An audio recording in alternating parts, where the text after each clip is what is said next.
Thank you for joining us, John. Well, you're very welcome. I'm always happy to be on your show.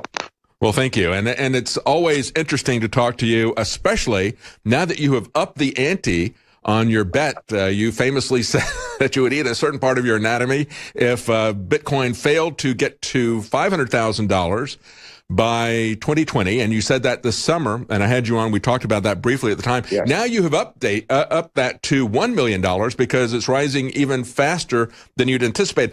What did you base this on? What assumptions and give us an idea of what kind of analysis you used? Was this something that you did mathematically, or is this just a was feeling that you have?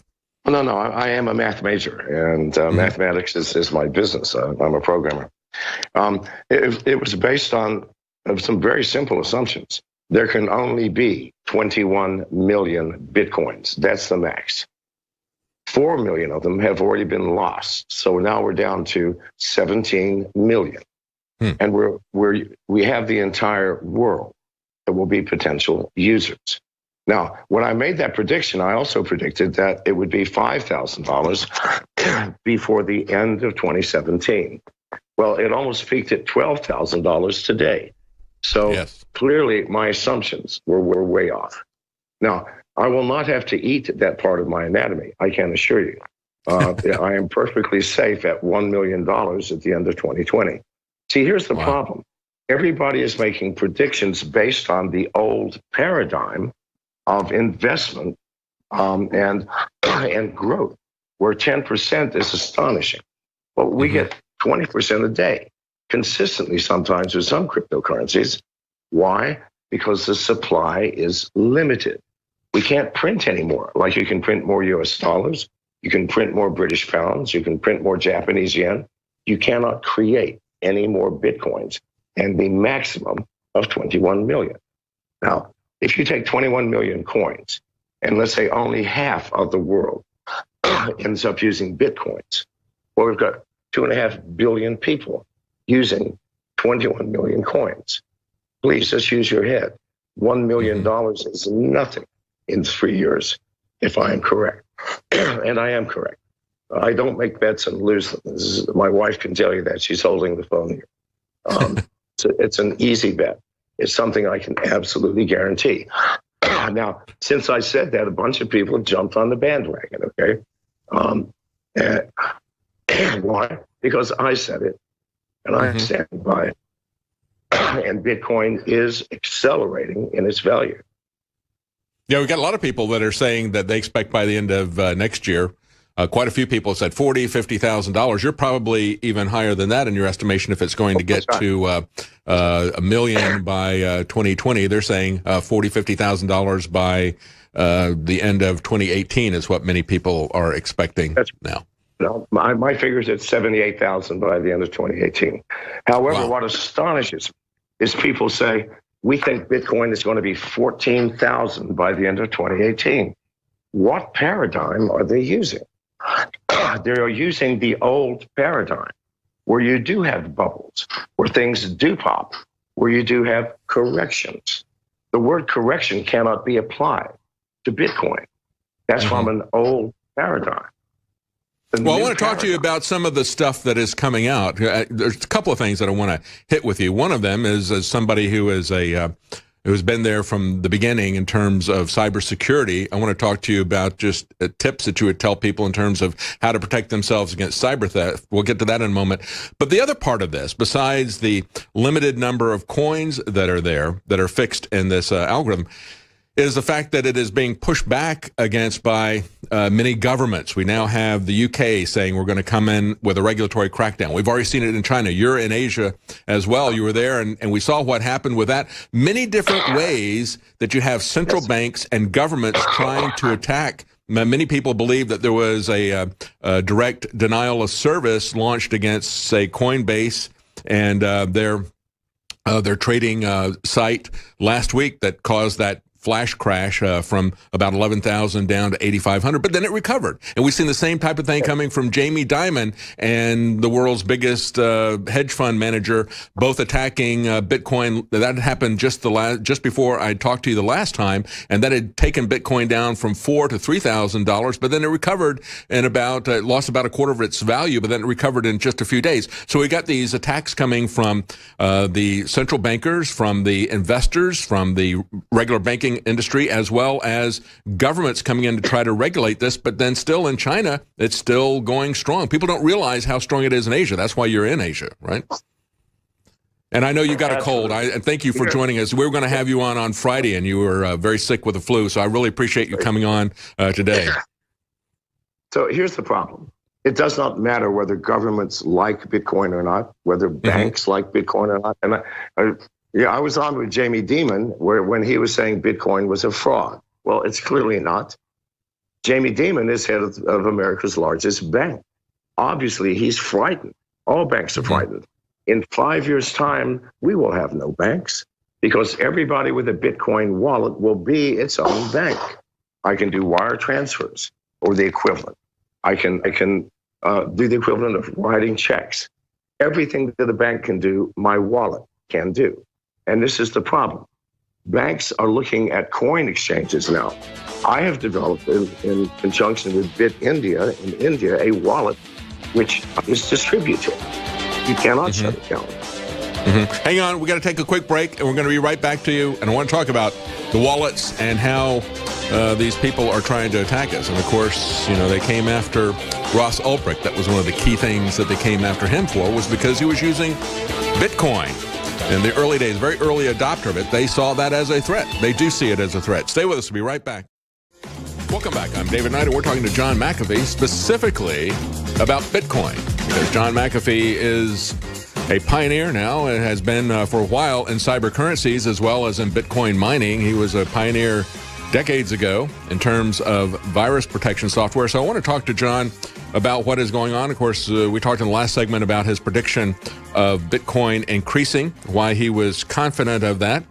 Says he had come about that by a mathematical analysis, not just a gut feeling. And when we look, John, at what's happening here, this is something that is a global phenomenon. You're in Asia right now because that's really where the demand is the biggest. People don't realize that. We don't really focus too much on news outside the U.S., but last week, it was trading up about $1,000 or so higher in South Korea and Japan. It was up over 12,000 at that point. And people don't realize that about 74% of the global Bitcoin trades are from South Korea and Japan, especially in Japan.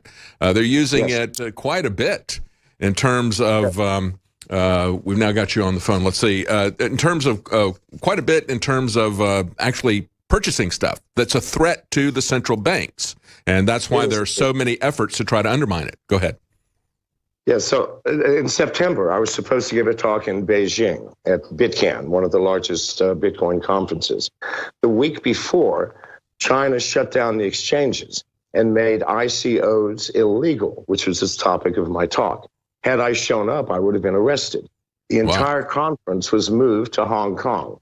Oddly enough, every keynote speaker that was to speak at that conference showed up in Hong Kong, and almost everybody who had registered. That shows the dedication.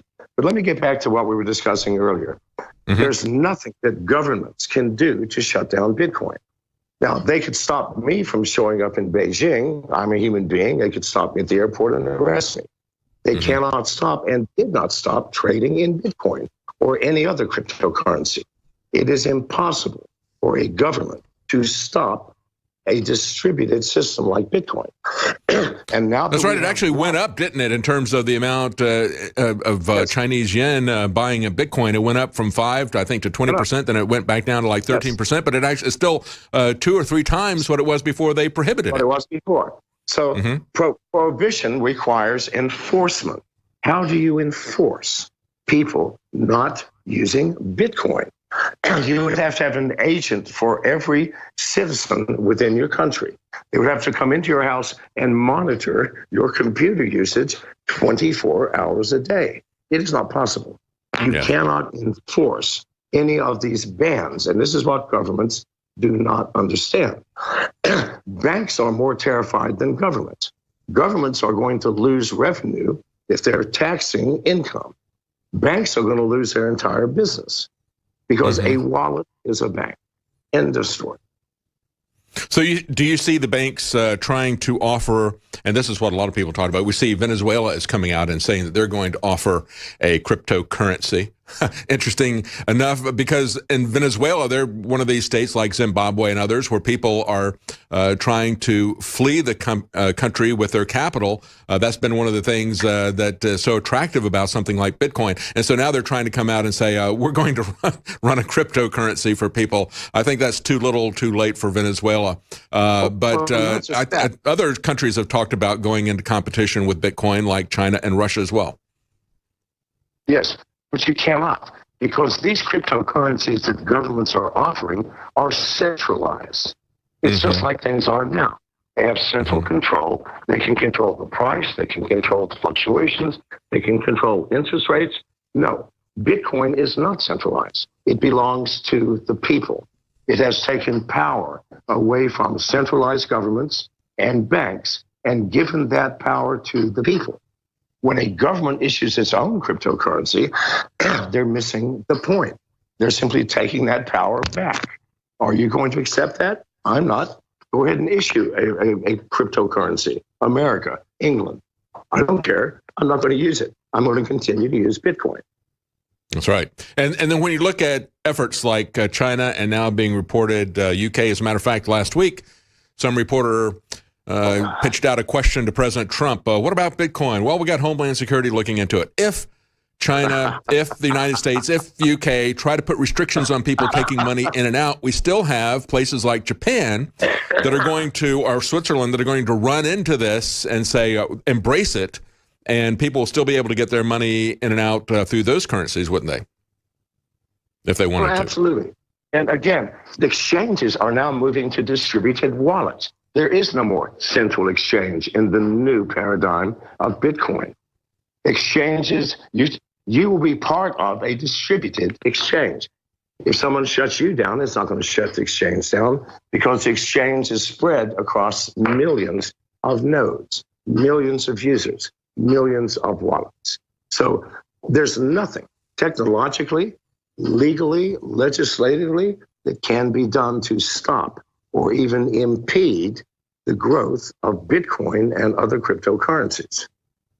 Now, you're talking about a distributed wallet. That's something that many of us don't know about, including myself. Tell us a little bit about a distributed wallet, and how does that compare to, like, say, a hardware wallet where the keys and everything reside on a separate device?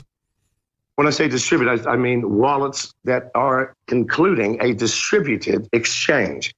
Instead of having an exchange which is located in one country with massive servers, that exchange is now distributed among millions of users of the cryptocurrency. So you cannot take it down. The exchange process itself, if you want to exchange Bitcoin for Ethereum, there is no central exchange. It's done with everybody's wallets communicating simultaneously. It cannot be taken down. It cannot be located. It does not exist in any one location. It is an idea made manifest through millions of people accepting and embracing the idea. So when that happens, give up government. End of story. War over. People won. Government lost. That's a great idea. Now, in the past, you've talked about the necessity, and we've heard it as well from Kim.com, the necessity to have some kind of a replacement, perhaps, for the internet that would allow us to escape the approaching centralized control that the government's always trying to exercise over this. If something like that were to come up, it would be easy to move the cryptocurrencies over to that exchange as well, wouldn't it? That new internet. Of course. And there are thousands of people working on this, and it will happen. And the internet itself will then become distributed, starting with local nodes where you're in a town like Lexington, Tennessee, where I am, and everybody in that town has a local internet connection between each other. And then that town will connect to the next town. And then one state connects to the next, and one country connecting to the other. All of them decentralized, no central control, no ownership. Nobody is the boss of that internet, and it's coming. We all know it's coming. That's great. That's, I think, the real hope of humanity. Not that we're ever going to be able to audit the Fed, not that we're ever going to be able to shut down it or central banks, but that we would transcend it with new technology, with new cooperation, as we're doing with Bitcoin, that as the government and as these big multinational corporations like Google and Facebook, these constructs that work with the government, as they start to exercise control, as they start to take away our freedom of speech, our freedom to exchange information with other people, that we have these new constructs that come about that will replace the old DARPA-designed internet that we have, that the government has been working on decades to try to take it down. Yes. All right, we got to take a quick break. Yeah, we got to take a quick break. We're going to be right back. We're talking to John McAfee. Hey, folks, David Knight, and we're talking to John McAfee about cryptocurrencies. And we're going to talk about some other cryptocurrencies besides Bitcoin. But before we get to that, John, I want to ask you about one more thing here. And that is something that was brought up in an article on Zero Hedge, talking about the fundamental values in terms of a storage of wealth. And by that, they mean people will store values in high denomination paper money. And in the same way, people are storing money in Bitcoin. We see the investment speculation that's going on there, and that's the noise that we see on top of all this. But at the bottom of that is the basic way that you use money, and that is, of course, to buy and sell things, but as a way to store wealth and to transport it to other countries. I have a feeling that a lot of the unrest that we're seeing in a lot of these third world countries, whether it's Zimbabwe or Venezuela or maybe even in Saudi Arabia, a lot of that may be driving people to put their money not in $100 bills that can get quite bulky to move around, but in some cryptocurrencies. And they point out that if you look at the total value of what's out there, they say about $1.1 trillion of $100 bills that are not counterfeit in global circulation. If you add in the counterfeit stuff and everything, you're probably about 1.7 billion. So they look at it and they say, right now, Bitcoin's share of that portable storage of wealth market is about 8%. And all cryptos combined, it's only about 15%. They said if Bitcoin were to go to 20,000, there would only be 14% of that market share. If it were to go to 100,000, that would only be 33% of that. So that's an important part of this, isn't it? It is indeed. And I did factor that into my calculations. Now, let's talk about value. What is the value of a $100 bill? Isn't it just the paper that it's printed on? That's right. My company, MGT, is one of the largest Bitcoin miners outside of China. It costs me almost $2,000 to create one Bitcoin. Wow. One Bitcoin. That's in electricity costs, management costs, cost of machines, amortized. So I know the value of a Bitcoin because we work hard to create them. So what's the value of one Bitcoin? It's got to be at least what it cost me to create one. What's the value of a $100 bill? 5 cents worth of paper, possibly, and ink. That's right. So, and a decision by the Federal Reserve Chair to decide, hey, let's print some more of these things. Yeah. Let's print some more of these things. Yeah. So let's talk. There is real value to cryptocurrencies. It takes work and time, electricity, software, and a lot of intelligence to create one coin. So surely I must think there's value in it, else we would not spend the money to create these coins. Sure. So there is inherent value just in the work, the proof of work to create a single coin. All right, let's talk about some of the other cryptocurrencies, because you're pointing out that this is they have the metaphor of mining because it's really work that has to be done. And when we look at all these wild fluctuations, we understand that on top of the monetary aspects of these cryptocurrencies, there is speculative investment. People like to say, well, the tulip bulb bubble or whatever, or talk about the real estate bubble that we had in the early 2000s. But of course, that was created by who? The Federal Reserve, the government, the banks, and so forth. They don't talk about that too much. They always want to go back to the tulip bubble thing because that's too close. And that shows that they were the ones who created that bubble and burst it. Let's talk about the other cryptocurrencies, because when you talk about the fact that we have a limit to the number of Bitcoins, 21 million, 4 of them have disappeared, so that leaves us 17 million of those.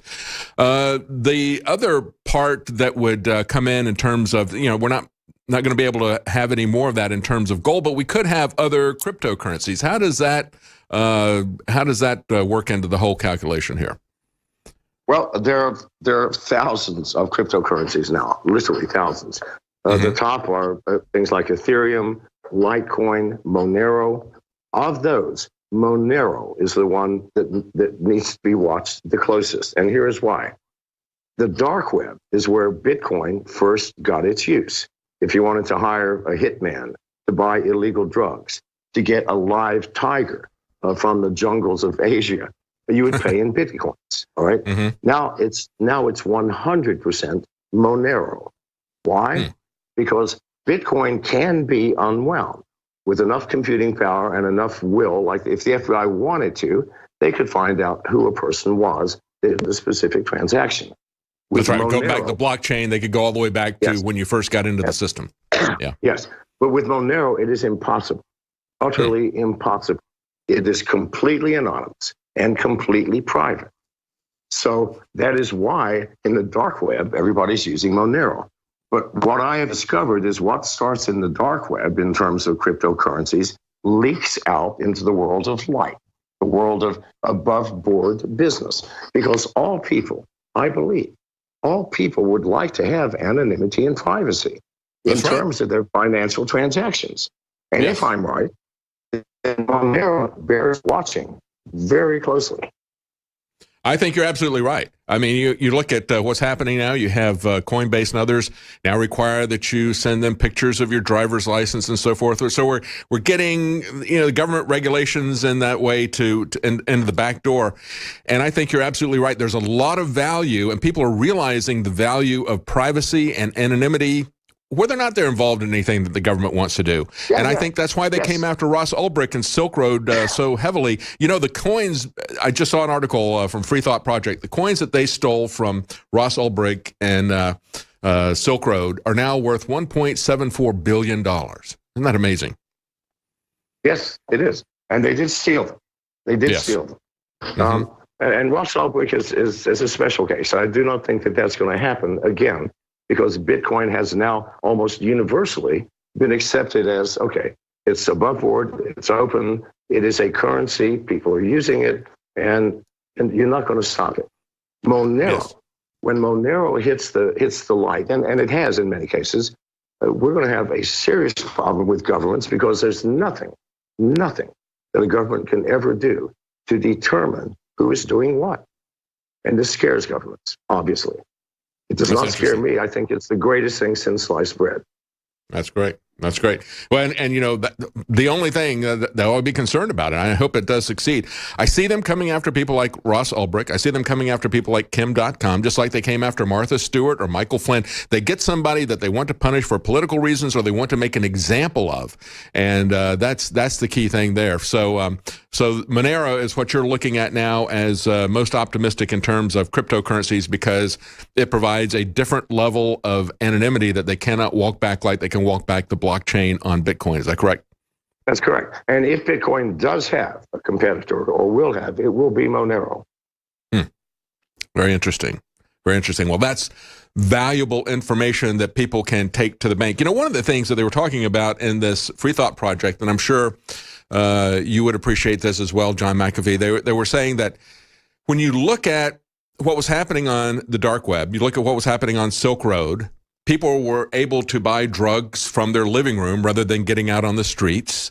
They were going through, it was basically like eliminating all the negative side effects of prohibition, which is what I have a problem with it. I don't support drug use, but prohibition has its own set of problems in terms of corrupting law enforcement, in terms of crime and criminal gangs that are fighting each other. And what it did was it turned it into a peaceful market of exchange. You still had the drug problem that was still there, but these other activities that were regulated unreasonably, prohibition never works, whether you're trying to prohibit marijuana or beer or something else, it never works. It just creates crime, it creates corruption in government.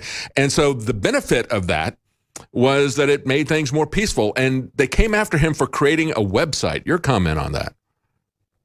Giving life in prison, multiple life sentences. First, I would like to say that it is impossible to regulate what a person chooses to do with their own mind and their own body. It has been proven over and over. If you want to drink alcohol, prohibition is not going to stop you. It's just going to make it go underground and cause problems. If you want to smoke weed, if you want to take any kind of drug, you will do so. Nothing can ever stop it. And we should have learned this. Legislation does not work when it reaches the point of what you want to do with your own body. That's right. Well, I think this has been a very hopeful interview. I think anybody who is of a liberty mindset, a libertarian orientation, who wants to see privacy, who wants to see anonymity, who wants to be able to escape these oppressive control structures that are centralized, and as they're trying to now increase their control over our free speech, our ability to pass information along, all these things, Bitcoin, alternative web structures, that is the wave of the future. And that is, I think, the greatest, most hopeful thing that I see that's developing right now. Absolutely, sir. Absolutely. Well, thank you so much. It's been very interesting talking to you, and thank you for joining us. I know that you're not feeling well, and I really do appreciate you making the extra effort. Whoismcafee.com, and you can find John McAfee on Twitter at official McAfee. Thank you so much for joining us, John McAfee. You're welcome, sir. Thank you. All right, stay